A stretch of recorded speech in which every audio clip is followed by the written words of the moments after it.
dealing with instead, then the Trick Room is a lot less valuable. Joe Ugarte, two-time regional champion, both of those in the city of Portland. This would be the first time outside of Portland he'd be a regional champion. Andrew Zheng looking for his first ever regional championship. Andrew at the top of your screen, Porygon 2 and Sneasler is the lead. Joe Ugarte on the bottom with his Suncore, Torkoal, and Jumpluff. No surprise to see the Suncore out immediately without worrying about weather disruption. It's pretty easy to lead these two. Try to get Torkoal off the field to Typhlosion or some other sweeper in the future. This is a more interesting combination from Andrew, though. It's the Porygon and the Sneasler at the same time, trying to kind of measure what kind of approach Joe takes to the game and be able to respond kind of on either side of the speeds. Yeah, it's such a crucial turn. You know that Joe likes to play fast. You saw his set against Riley, one of the best players in North America, and those games were over relatively quickly. He's very decisive as a player oftentimes. We have the benefit of seeing his perspective a lot, and sometimes he just locks moves in 2 or 3 seconds. He knows what to do. He is quick about it when he's had a turn to think, and now both players locked in. Terastallization coming out. It is Jumpluff going Dark type. There is that Jumpluff 2 turn into a Dark type here in this spot. On this first turn of game 1, Joe has already locked in his Terastallization. It's the Sleep Powder, 75% accuracy, and it lands into the Porygon 2. That means Porygon 2 has to stay asleep, at least his first mandatory turn, but he calls the Terra Dark into what was a flying type, and the close combat hits the one-hit KO into Jumpluff. Such a strong turn. Joe hoping to get away from a super effective Dire Claw, instead walks right into a super effective close combat, and Jumpluff, a key part of this team, goes down on turn 1 with just the Sleep Powder. Porygon 2 taking that turn of sleep, so can he get more value out of this? Torkoal, Overheat in the sun will bring Sneasler down to its Focus Sash. Now you're not too worried as Torkoal for the special attack drop because of his held item, the patented eject button Torkoal that Joe has made famous throughout the years here in Scarlet and Violet. It will swap itself out, so now Joe can get 2 other Pokemon onto the field for free without taking damage. No surprise to see the Typhlosion come back in to try to take advantage of this sun, but with Jumpluff already down, less clear how you deal with the Sneasler on adjacent to it. With Jumpluff still around, you would have had the speed advantage against the Sneasler, but instead, Torkoal just comes right back onto the field in the other slot. Means that Sneasler is going to get an attack off this turn.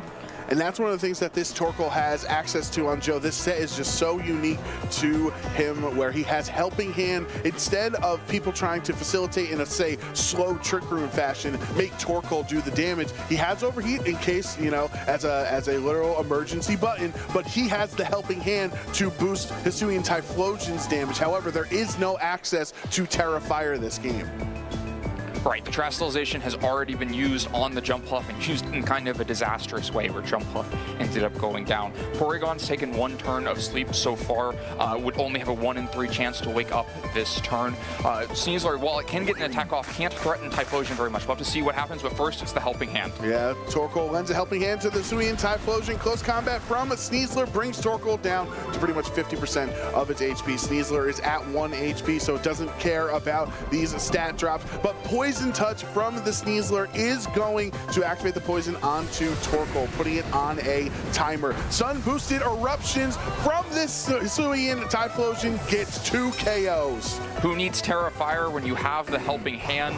Porygon 2 down in 1 hit, not something you see very often, never even gets a chance to wake up. Torkoal, though, now on a timer, takes pretty significant damage from the close combat, and then the Poison Touch on top of that means that Torkoal will be very low. Garchomp is the switch in here for Andrew. He only has 2 Pokemon remaining. Joe has technically not revealed his 4th Pokemon in this matchup yet. It will be the Garchomp and Incineroar. Those are 2 fire types on Joe's end, and Garchomp loves Quicking Earthquake. Garchomp would love to get an Earthquake here. Incineroar can also go for a knockoff and a Typhlosion, no Terastallization to get away from that at the moment.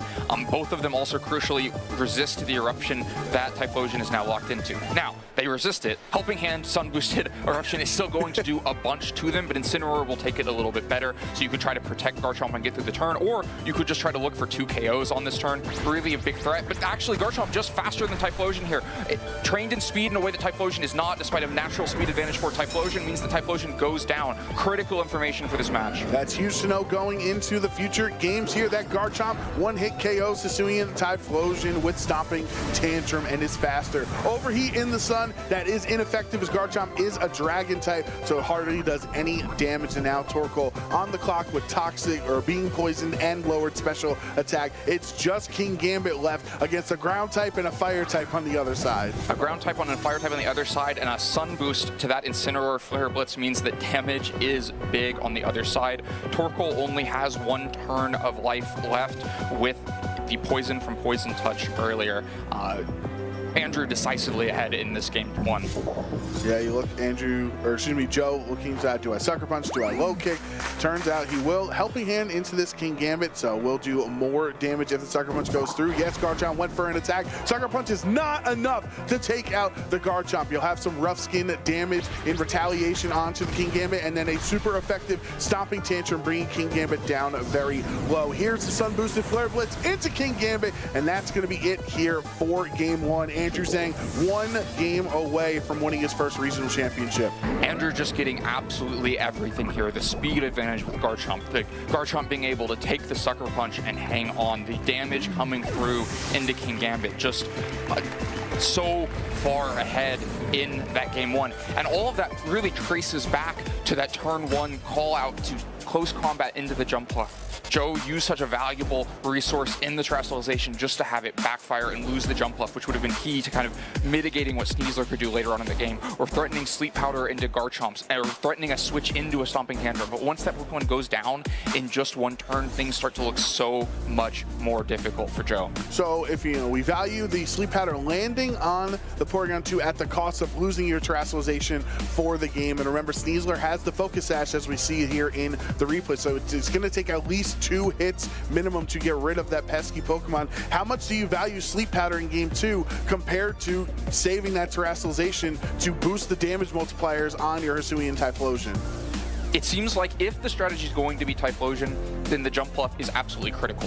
And the main reason for that isn't any of the stuff we saw early on. It's the speed advantage for Garchomp against the Typhlosion. If you don't have the Tailwind threat from jump bluff or the Sleep Powder threat to stop Garchomp from attacking, then every time Garchomp and Typhlosion are up against each other, it is a disaster for Joe, because there's going to be a Stomping Tantrum coming that way and a lot of damage that's difficult for him to deal with.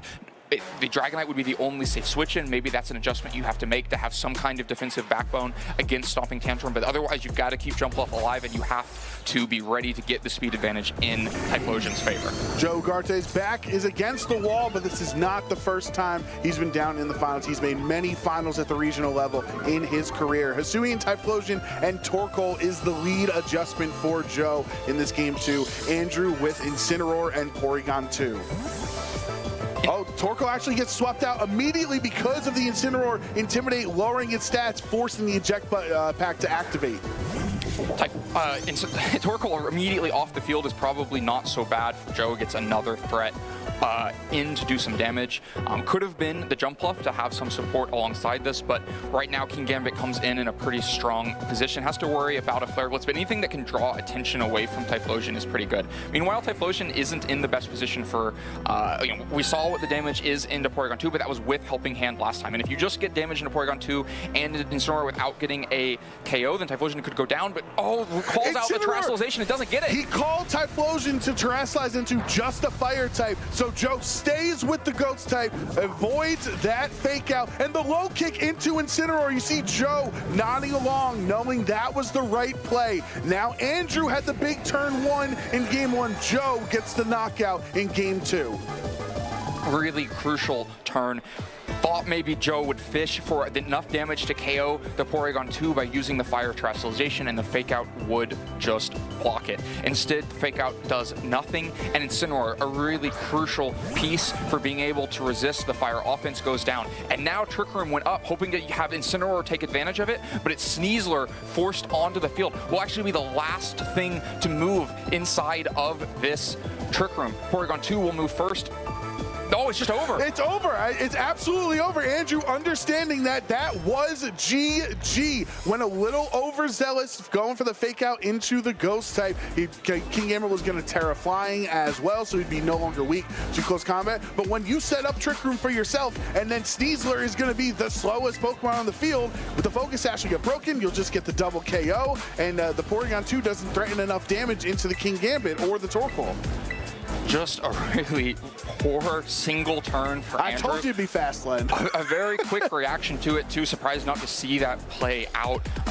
But probably some frustration about how that turn went, making that kind of mistake to fake out the Typhlosion and just quickly moving us on to Game 3 of this finals. Yeah, we talked before the match about how the Trick Room could go either way. It can be a powerful tool if you're up against the right Pokemon, the Garchomp, the Jumpluff, the Typhlosion. But if it is the Torkoal, which we knew was in the back in that situation, the King Gambit that was already on the field for Joe, then that Trick Room is a lot more difficult to use, especially if you've already lost Incineroar. We have to imagine Amoonguss not waiting in the back for Andrew. It would have been the thing to hit the field instead of the Sneasler. So just a couple of fast Pokemon that weren't going to be able to take advantage of the Trick Room.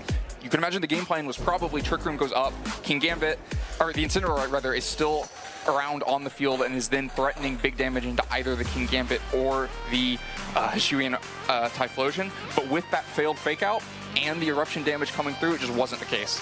So if you're keeping track at home, Game 1, Andrew calls the Terra on the flying type, goes for the close combat, making a prediction. But then Game 2 makes the prediction into the ghost type that he's going to terrestrialize so you can fake out. So it seems like Andrew, we say Joe is the go for broke kind of player. Andrew is matching his energy. No, Andrew is absolutely matching his energy. And sometimes it is a very good way to play it. If you know the other player is going to make big calls, well, it takes making risks to make big calls. And then making big calls is a way to exploit the risks that another player has taken. So Joe is going to go for something big like the Terrafire Eruption. If you can call that out, then you can win. But if it backfires, it can be just destructive, as it was in Game 2. The final game of the weekend, Game 3 of the Louisville Regional Championship Finals. Andrew Zheng and Joe Ugarte. It's Incineroar Porygon 2 yet again to intimidate this Torkoal. Joe is going to swap the Torkoal out. As you mentioned in Game 2, it's not the end of the world because Torkoal is so slow. He'd take a lot of damage anyway. His job is to set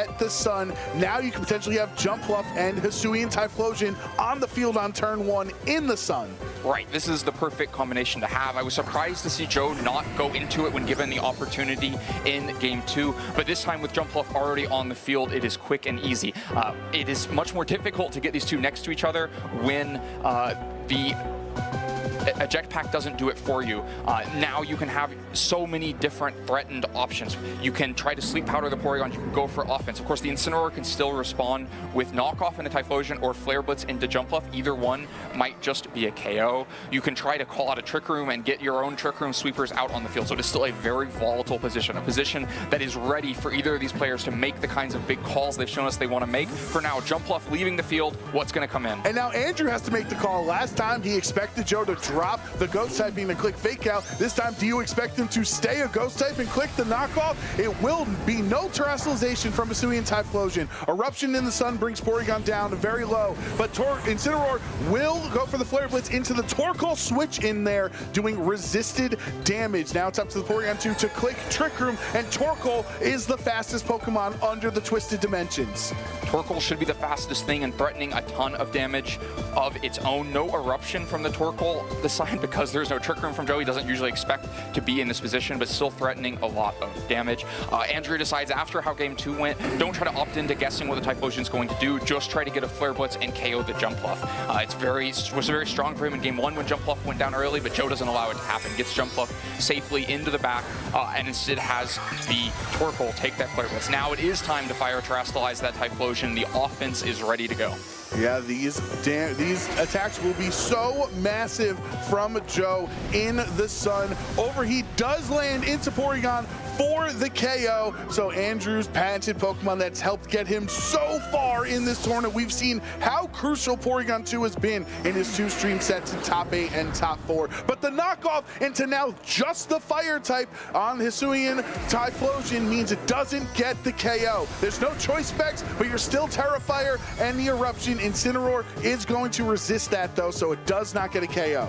Right, you use the fire terastallization to be able to take the knockoff, but the knockoff still mitigates so much of the damage because Typhlosion was still forced to use Eruption on that turn, and so used it from only about 40% health and lost the 1.5 boost from the choice spec. So even with a single target, Eruption isn't able to do a super significant damage to Incineroar. Definitely not enough damage that the -2 Torkoal is threatening a KO into the Incineroar, so pretty safe. The Amoonguss also now hits the field in Trick Room. Andrew has all of the tools to try to take advantage of the Trick Room that ended his game 2 in this game 3. Joe's going to have to find the right response to it. Step 1 of that is going to be probably figuring out where the Spore is coming. If he can land the jump buff into a Spore, that's progress in coming back into this game. But if a Pokemon ends up asleep out of this and Incineroar gets a big attack off or just parting shots its way to come back in later, or if there's now just a Pollen Puff to get healthy again, all of them are problems for Joe. Amoonguss moving first under Trick Room here. Torkoal is -2, but he goes into the Incineroar that just healed 50% from Amoonguss's Pollen Puff, so it did no damage there. Now you have Flare Blitz from Incineroar into Typhlosion, resisted, and it doesn't matter. Typhlosion is down. A strong turn for Andrew. Joe wants to just finish something off, use the Torkoal to try to get this Incineroar off the field, but Andrew doesn't fall for it, doesn't try to guess where the jump off might be coming, doesn't try to get a Spore, instead just Pollen Puffs this Incineroar, and this Incineroar is looking like a massive problem for Joe. The Sun boost of Flare Blitz means that he can use it really aggressively offensively. The King Gambit has an Assault Vest, can't protect itself. Both Pokemon that could be in that slot are weak to fire. The Amoonguss can move first and heal the Incineroar even more. Not often that we see Incineroar as a really potent offensive threat, but it's shaping up to be one in this game. Of course, King Gambit can also, we saw the low kick damage from King Gambit in the previous game. It also might move before Incineroar in this Tailwind, so the Trick Room, so the other option is just Rage Powder away those attacks. Torkoal now at -4, still a damage threat into Amoonguss, but probably not a one-hit KO threat. So really, seems like all the momentum, all the options are on Andrew's side. Joe's gonna have to make one of those kinds of big plays that he's famous for to fight his way back into this game. And the King Gambit is in a really tough spot as you've already used the terastallization on Typhlosion. It means he cannot get out of this fire weakness. Sucker Punch goes into Incineroar, doesn't do a lot. The Spore from Amoonguss will put King Gambit to sleep. That means that King Gambit would be forced to take that first turn of sleep the following turn. Here is a -4 overheat into the Incineroar. I think 2 turns in a row, Joe potentially expecting or hoping for a switch into that slot, but King Gambit is just down. Incineroar claims another KO. Both the Spore and the Flare Blitz go into that slot, but the damage was enough that that recoil's going to take down this Incineroar. This Incineroar that has been such a problem for Joe is gone, but things look so difficult that his Torkoal at -6 and cannot switch. It is stuck on the field. Sun will expire soon, Trick Room will expire soon, and things will flip to a speed advantage for Andrew. Now, the Jump Puff was the most important, maybe the most important piece of this for Joe from the beginning. It's still around, but it's not important as a damage threat. That's really the problem for Joe here. The -6 Torkoal is not the damage answer. The Jump Puff is not the damage answer, and if it tries to be the damage answer, it will quickly find itself at -6 as well. It's finally time for Andrew to respond with his terastallization here in Game 3. Will be Terra Fire for Garchomp. I'm sure Andrew's found many uses of it throughout the tournament this weekend, probably avoiding Will-O-Wisp and things of that nature, but this time it will just resist a lot of these attacks. The Spore from Amoonguss will put Torkoal to sleep. Not that Torkoal would have been much of a damage threat at this point at -6 special attack. Torkoal taking that first turn of sleep. Here's the Dragon Claw into Jump Bluff. That is a 2-hit KO. Sleep Powder does land into the Garchomp, so that means Garchomp cannot attack next turn.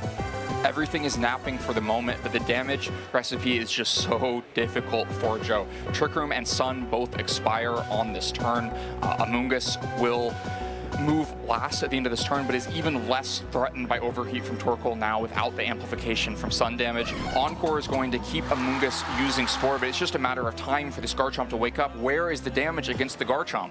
Garchomp's going to be asleep here now. As a fire type, it both resists overheat, it resists the grass attacks from the Jump Bluff. There is no Sun anymore to boost your overheat damage either. You can Encore Amoonguss into the Spore. That's not going to work in the Jump Bluff, and Torkoal is already asleep. But you know, at a certain point, as you're saying, Len, the Garchomp doesn't care if it's 3 turns of sleep or 6 turns of sleep. He's not taking any valuable damage. Right. Even if you start to get Leaf Storm damage like this first one, it can just be Pollen Puff back off. and look how small that is. That is the strongest a Leaf Storm will ever be in this game. Andrew is just so far ahead. Garchomp now wakes up. He's going to get the Dragon Claw off. That's the end of Jump Bluff. This game is all but over. Yeah, Torkoal is Joe's final soldier standing. One of his patented Pokemon that everybody knows him for. Joe has definitely had much success in his career with the Suncor. Won a regional back in 2019 with Sun, won in 2023 with Sun, and here will finish second. He's going to lock in the forfeit, and Andrew Zheng will win his first ever regional championship in the Masters Division here in Louisville. What a phenomenal performance this weekend for Andrew. Just so well played throughout this top cut, taking down difficult opponents from Wolf to Joe. Parker's interesting new matchup for Andrew to fight. Every step of the way, it felt like Andrew was in control, knew his game plan, knew his path, especially felt like he was in control of the speeds so often.